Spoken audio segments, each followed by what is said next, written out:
Oke, Assalamualaikum warahmatullahi wabarakatuh. Waalaikumsalam warahmatullahi wabarakatuh. Selamat pagi semuanya. Pagi, Sir. Sir. Oke, pada pertemuan kali ini kita akan membahas atau melanjutkan materi sebelumnya, di mana kemarin kita sudah membahas materi tentang tulang sebagai alat gerak pasif. Nah, jadi pada pertemuan kali ini kita akan melanjutkan materi tentang sendi dan otot ya. Oke, perhatikan peta konsep berikut ini. Nah, jadi untuk pertemuan ini kita fokus kepada persendian atau artikulasi dan otot ya. Nah, kalau untuk persendian, di sini kita bagi menjadi 3 bagian, yaitu diartrosis, sinertrosis, dan amfiartrosis. Sedangkan otot sebagai alat gerak aktif terdiri dari 3 jenis otot, yaitu otot lurik, otot polos, dan otot jantung. Nah, perhatikan gambar ini guys. Ya. Nah, jadi sendi atau artikulasi adalah hubungan antar tulang yang memungkinkan terjadinya gerakan. Nah, di sini ada komponen penting dari penyusun sendi, yaitu kapsul sendi, yaitu lapisan serabut yang melapisi sendi dan membentuk persendian. Kemudian ada ligamen, yaitu jaringan ikat yang mengikat ujung tulang dengan persendian. Kemudian ada minyak sinovial atau cairan sinovial, yaitu pelumas sendi yang terdapat pada sendi, dan tulang rawan hialin, yaitu jaringan tulang rawan atau kartilago yang membentuk persendian kita. Ya, jadi ada beberapa komponen penting dalam penyusun sendi. Perhatikan gambar ini guys. Jadi persendian atau artikulasi dapat kita golongkan menjadi 3 jenis persendian guys, yaitu sinertrosis, amfiartrosis, dan diartrosis. Nah, kita bahas satu persatu ya. Yang pertama adalah sinertrosis. Sinertrosis adalah persendian yang tidak memungkinkan terjadinya gerakan atau biasa kita kenal dengan sendi mati. Ya, jadi sinertrosis ini adalah persendian yang tidak memungkinkan terjadinya gerakan. Nah, sinertrosis atau sendi mati kita bagi lagi menjadi 2 jenis, yaitu sinertrosis sinfibrosis dan sinertrosis sinkondrosis. Nah, kalau sinertrosis sinfibrosis ini merupakan hubungan tulang yang dihubungkan oleh jaringan ikat fibrosa. Nah, contohnya kita temukan pada antar tulang tengkorak atau sutura, ya. Nah, jadi sinertrosis sinfibrosis ini merupakan kedua tulang dipersatukan oleh jaringan ikat fibrosa, di mana di sini tidak terjadi pergerakan. Contohnya adalah hubungan antara tulang-tulang tengkorak. Jaringan ini mempersatukan tulang-tulang kepala. Nah, selanjutnya hubungan antar tulang tengkorak disebut dengan sutura ya. Nah, yang kedua adalah sinertrosis sinkondrosis. Nah, ini adalah kedua tulang yang dihubungkan oleh jaringan tulang rawan hialin. Contohnya kita temukan pada hubungan antara ruas tulang belakang, tulang rusuk, dan tulang dada ya. Nah, ini adalah bagian dari sinertrosis atau sendi mati. Nah, yang kedua adalah amfiartrosis. Amfiartrosis adalah persendian yang hanya memungkinkan terjadinya sedikit gerakan. Ya. Nah, jadi amfiartrosis ini kita bagi lagi menjadi 2 jenis, yaitu amfiartrosis simfisis dan amfiartrosis syndesmosis. Amfiartrosis simfisis merupakan hubungan antar tulang yang dihubungkan oleh jaringan ikat fibrosa yang pipih.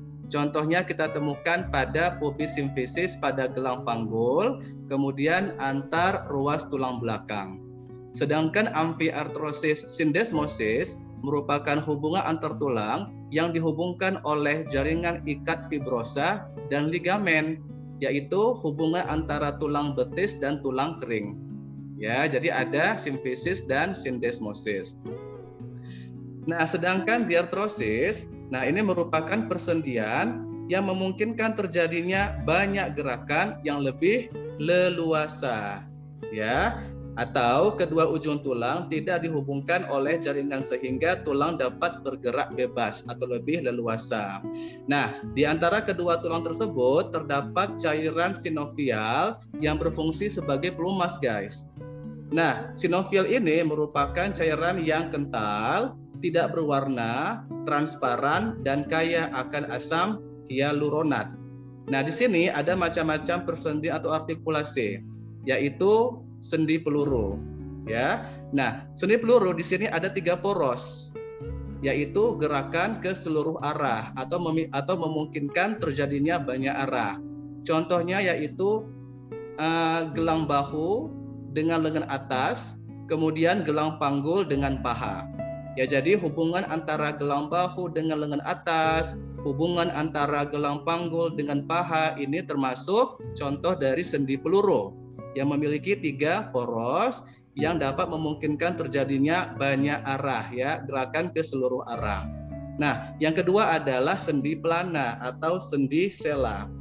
Nah, sendi pelana ini memiliki 2 poros, guys, ya, di mana dia memungkinkan terjadinya gerakan 2 arah atau seperti kita naik kuda, ya, seperti gerakan pelana kuda. Contohnya adalah hubungan antara telapak tangan dengan ruas ibu jari. Ya, contohnya adalah telapak tangan dengan ruas ibu jari. Nah, yang ketiga adalah sendi engsel. Nah, sendi ini hanya memiliki 1 poros atau berporos 1, di mana memungkinkan terjadinya gerakan 2 arah seperti engsel pintu, guys. Ya, contohnya kita temukan pada siku, lutut, dan antar ruas jari. Selanjutnya adalah sendi putar. Ini memiliki 1 poros atau berporos 1, kemudian memungkinkan terjadinya gerak rotasi. Ya, rotasi. Contohnya adalah tengkorak dengan tulang atlas dan hasta dengan tulang pengumpil. Ya. Nah, selanjutnya adalah ini sendi geser atau sendi luncur, ya, atau juga bisa kita sebut dengan sendi kaku. Jadi ada sendi geser, sendi luncur, atau sendi kaku. Nah, ini adalah sendi yang tidak memiliki poros atau tidak berporos, yang memungkinkan terjadinya gerak rotasi pada bidang yang datar. Contohnya kita temukan pada antar tulang pergelangan tangan dan hubungan antara tulang belikat dengan tulang selangka. Ya. Nah, yang terakhir adalah sendi elipsoid atau sendi kondiloid atau sendi gulung, ya. Nah, ini memiliki 2 poros di mana sendi ini memungkinkan terjadinya gerak depan, belakang, dan samping. Nah, di sini ada 3 arah, ya, arah depan, arah belakang, dan arah samping. Nah, contohnya kita temukan pada pergelangan tangan dengan ruas jari dan pengumpil dengan pergelangan tangan, ya. Nah, jadi secara garis besar terdapat 6 jenis dari diartrosis, yaitu sendi peluru, sendi pelana, sendi engsel, sendi putar, sendi geser, dan sendi elipsoid atau sendi gulung, ya. Nah, ini adalah gambar atau ilustrasinya bisa kamu lihat. Nah, sambil kamu gerakkan sendi-sendi kamu, ya. Oke, nah tadi informasi tentang persendian atau artikulasi. Nah, sekarang kita akan membahas tentang otot sebagai alat gerak aktif, ya. Nah, jaringan otot bertanggung jawab terhadap gerakan tubuh, guys. Sel-sel otot berasal dari lapisan mesoderm atau lapisan bagian tengah. Nah, fungsi utama otot adalah sebagai alat gerak aktif yang disebabkan oleh kemampuan sel-sel otot untuk berkontraksi, ya. Nah, otot berkontraksi karena suatu rangsang atau karena adanya stimulus, yaitu rangsang mekanis seperti pijatan, tarikan, dan tekanan, kemudian rangsangan suhu seperti dingin atau panas, rangsangan kimia seperti asam, basa, dan garam, dan rangsangan listrik seperti arus listrik. Nah, kontraksi sel-sel otot ini dikontrol atau dikendalikan oleh sel-sel saraf kita atau neuron kita. Nah, otot dapat menggerakkan tulang, kulit, rambut, kemudian gerakan peristaltik pada saluran dalam jantung, pembuluh darah, dan sebagainya. Oke. Nah, otot ini kita bagi menjadi 3 macam atau 3 jenis, yaitu otot lurik, otot polos, dan otot jantung. Nah, otot lurik ini biasa kita kenal dengan otot rangka ya guys. Jadi kalau di buku nanti ada otot rangka atau otot serat melintang, itu maksudnya sama dengan otot lurik ya. Nah, kita bahas satu persatu. Nah, otot rangka atau otot lurik atau otot serat melintang ya, kenapa disebut sebagai otot rangka? Karena melekat pada rangka kita. Ya. Nah, disebut otot lurik karena tampak garis-garis melintang atau berlurik-lurik.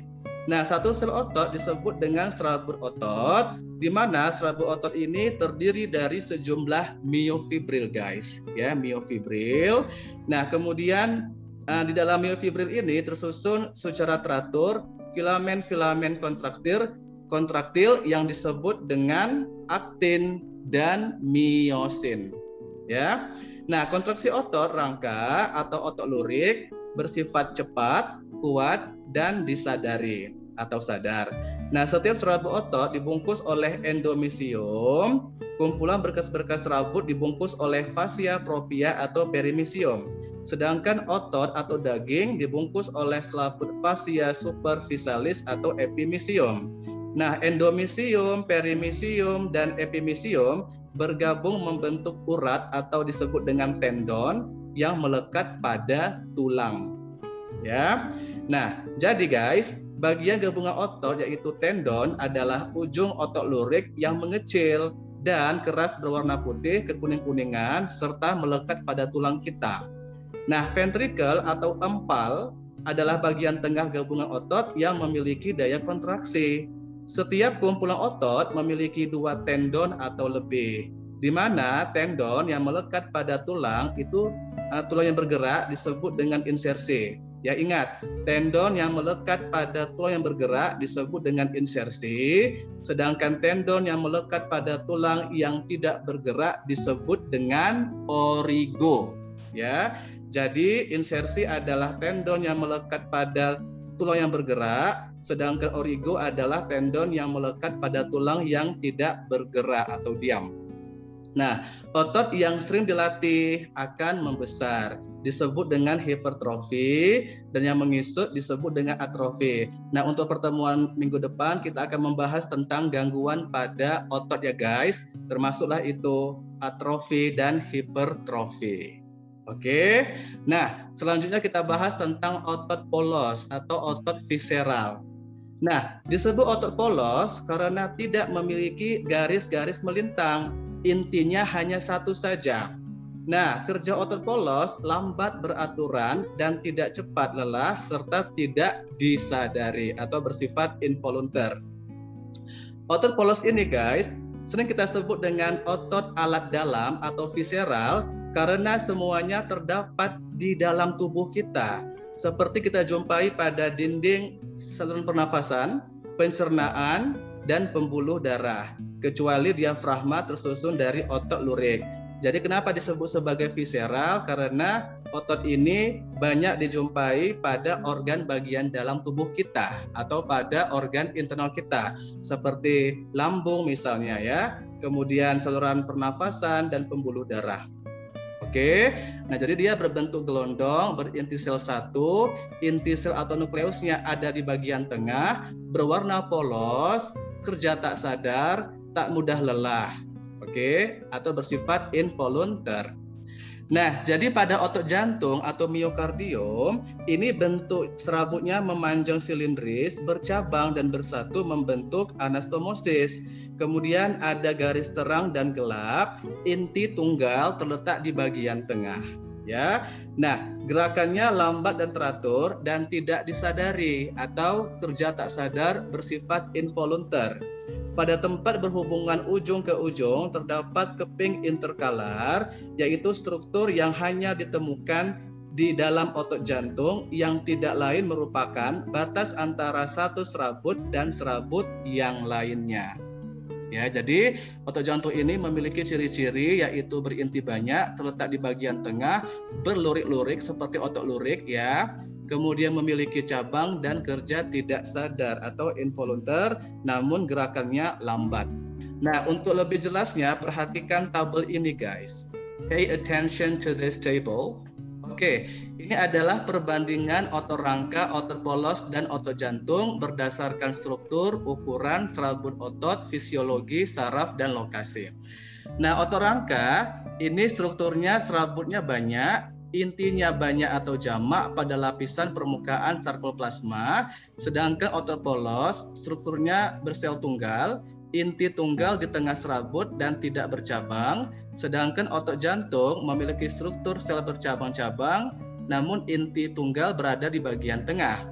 Nah, selanjutnya ukuran. Otot rangka memiliki ukuran kira-kira 1 mm hingga 30 cm, sedangkan otot polos memiliki ukuran 0,02 hingga setengah mm. Otot jantung memiliki ukuran kurang lebih 0,06 mm hingga 0,08 mm.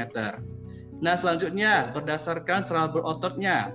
Otot rangka ini mudah terlihat dan bersifat heterogen. Kemudian otot polos sukar dilihat ya. Jadi serabut ototnya sukar kita lihat dan bersifat homogen. Sedangkan otot jantung serabut ototnya mudah dilihat dan bersifat heterogen. Nah, selanjutnya untuk fisiologinya atau sistem kerjanya, otot rangka ini kontraksinya cepat tapi mudah lelah atau mudah letih. Kemudian otot polos kerjanya kontraksi lambat dan terus-menerus, sedangkan otot jantung ini kontraksinya lebih cepat daripada otot polos, bersifat ritmis atau berirama dan otomatis atau bersifat miogenik ya. Nah, selanjutnya untuk saraf. Otot rangka ini kontraksinya dikendalikan atau dikontrol oleh saraf motoris atau neurogenik. Kemudian otot polos, saraf kontraksinya dikendalikan oleh saraf otonom, sedangkan otot jantung kontraksi dikendalikan oleh saraf otonom juga. Jadi sama ya antara otot polos dengan otot jantung untuk persarafannya. Dan terakhir adalah lokasi atau tempatnya guys. Otot rangka itu menempel pada tulang dan berada di bawah kulit, kemudian juga kita temukan di bagian diafragma. Kemudian otot polos, kita jumpai pada otot pencernaan atau digesti, respirasi atau pernafasan, sistem urinogenital atau berhubungan dengan sistem ekskresi, pembuluh darah atau sistem sirkulasi, dan otot siliaris mata. Sedangkan pada otot jantung hanya kita temukan pada jantung saja sebagai sistem sirkulasi atau peredaran darah ya. Jadi lebih jelasnya atau lebih detailnya bisa kamu lihat pada tabel ini guys. Perbandingan antara otot rangka, otot polos, dan otot jantung. Selanjutnya kita akan membahas tentang macam-macam gerakan guys. Nah, gerak pada bagian tubuh terjadi karena adanya kontraksi satu macam otot atau beberapa macam otot. Otot-otot yang bekerja bersama untuk suatu gerakan disebut dengan sinergis. Apabila gerakan yang ditimbulkan berlawanan disebut dengan antagonis. Nah, jadi ada gerakan sinergis, ada gerakan antagonis. Kalau gerakan sinergis yaitu otot-otot yang bekerja bersama untuk suatu gerakan, sedangkan gerakan antagonis adalah apabila gerakan tersebut ditimbulkan berlawanan ya guys. Nah, bisa kamu lihat gambarnya atau ilustrasinya. Nah, kita bahas dulu untuk yang contoh gerak antagonis ya guys. Nah, ini adalah contoh dari gerakan antagonis yaitu ekstensor dan fleksor. Berarti dia bergerak secara berlawanan, satu lurus, satu bengkok ya. Nah, jadi ekstensor itu adalah gerakan meluruskan tangan, sedangkan fleksor adalah gerakan membengkokkan tangan. Contohnya pada gerak tangan melipat ke atas. Ya. Nah, kemudian abduktor dan adduktor. Abduktor artinya menjauhi, sedangkan adduktor artinya mendekati. Contohnya gerak tangan sejajar bahu. Ini ya. Nah, kemudian supinator dan pronator. Supinator artinya menengadah, sedangkan pronator artinya menelungkup, seperti gerakan pada telapak tangan. Ini dia ya, supinator dan pronator. Kemudian depresor dan elevator. Depresor artinya gerakan ke bawah, sedangkan elevator gerakan ke atas, contohnya menaikkan dan menurunkan dagu. Nah, sambil kamu gerakkan dagu kamu ya. Jadi kalau kamu menaikkan dan menurunkan dagu itu termasuk depresor dan elevator guys. Nah, kemudian protraksi dan retraksi. Protraksi artinya gerakan mendorong mandibula keluar. Nah, jadi gerakan mendorong mandibula atau rahang bagian bawah keluar itu disebut dengan protraksi. Sedangkan retraksi adalah gerakan mendorong mandibula ke bagian dalam, seperti gerakan mandibula atau rahang. Ya. Nah, ini adalah contoh-contoh dari gerakan antagonis yang berlawanan. Nah, sedangkan contoh gerakan sinergis atau dia bekerja sama untuk suatu gerakan ada beberapa contoh, guys, yaitu pronator teres dan pronator quadratus, yaitu rotasi atau gerakan berputar. Contohnya gerakan pada tulang atlas sewaktu memutarkan kepala. Ya, coba kamu putar kepala kamu, ya. Itu namanya adalah gerakan rotasi, guys, pronator teres dan pronator quadratus, dan dia bergerak secara bersama-sama atau sinergis, ya. Nah, yang kedua adalah sirkumduksi. Ini gambarnya, guys. Nah, ini merupakan gerakan ujung distal satu tulang membentuk satu lingkaran, sedangkan ujung proksimalnya tetap, seperti gerakan memutar satu lingkaran mengitari sendi bahu, ya. Nah, jadi ini adalah contoh dari gerakan sinergis atau bersamaan. Nah, sekarang kita akan membahas tentang mekanisme atau proses kerja otot. Zat penyusun otot terdiri atas senyawa protein rangkap, yaitu miogen yang berupa larutan, serta aktin dan miosin yang sukar larut. Dengan bantuan energi dari ATP, aktin dan miosin dapat bereaksi membentuk aktomiosin yang mengakibatkan memendeknya sarkomer pada miofibril yang disebut dengan kontraksi secara singkat. Nah, ini sebetulnya udah pernah Bapak jelaskan waktu materi jaringan pada otot, ya, guys, tapi bolehlah saya jelaskan lebih lanjut atau lebih detail. Nah, proses tersebut dapat kita jelaskan sebagai berikut, guys. Nah, mekanisme kontraksi otot berlangsung dengan urutan sebagai berikut. Yang pertama, pusat motorik di otak mengirimkan impuls atau rangsang menuju otot melalui saraf motorik, yaitu saraf kranial dan saraf spinal. Sesampainya di ujung akson saraf motorik, rangsang atau impuls tersebut dilanjutkan oleh neurohumor, yaitu hormon saraf berupa asetilkolin atau epinefrin atau adrenalin menuju ke otot atau reseptor pada otot yang memiliki aktin.